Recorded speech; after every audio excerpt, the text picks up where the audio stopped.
వాళ్ళు అడుగు ఏమడతారు క్యాడర్ బీఆర్ఎస్కి ఎక్కడ క్యాడర్ లేదు. ఎందుకు వస్తలేదు క్యాడర్ అంటే మా మీద కేసులు అవుతాయి.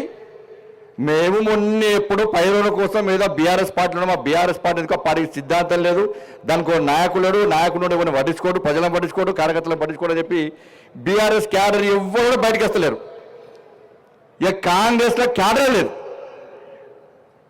రేవంత్ రెడ్డి ముఖ్యమంత్రి ఎట్లయినా మన వల్ల ఏంటన్నా మనం కొట్లాడితే ముఖ్యమంత్రి ఆయన అయ్యాడు. ఎప్పుడన్నా రేవంత్ రెడ్డి ఎప్పుడన్నా రైతు ఉద్యమాలు చేసిండా, విద్యార్థి ఉద్యమాలు చేసిండా, నిరుద్యోగుల కోసం కొట్లాడిండా, రైతుల కోసం కొట్లాడిండా, మహిళల కోసం కొట్లాడిండా, ఎప్పుడైనా సనాతన ధర్మం కోసం కొట్లాడిండా? మరి ఏమైనా కేసు రేవంత్ రెడ్డి కేసు లేదంటే ఒకటే కేసు ఒకటి కేసు అయింది. జైలుకి పోయినా అంటే దానిలో జైలుకి పోయాడు. కానీ ఈరోజు తెలంగాణ రాష్ట్రంలో